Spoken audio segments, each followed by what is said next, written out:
Hello દોસ્તો, આજના mini વ્લોગમાં તમારા બધાનું સ્વાગત છે। આજે આપણે આવ્યા છીએ શેરડીના રાબડા ઉપર। જોઈ શકો છો મિત્રો, અહીંયા શેરડી પડી છે, અહીંયા પણ શેરડી પડી છે અને અહીંયા શેરડીનો રસ કાઢવાનું કામ ચાલી રહ્યું છે।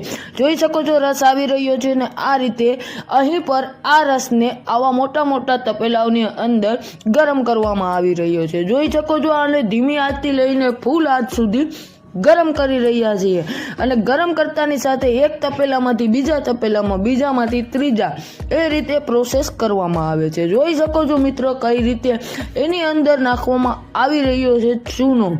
ચૂનાની સાથે સાથે દોસ્તો એ લોકો અંદર બીજા કોઈ પણ કેમિકલનો ઉપયોગ નથી કરતા। ત્યારબાદ જોઈ લો, ગોળ બની અને તૈયાર છે અને આ રીતે ગોળને ઠંડો કરવામાં આવે છે।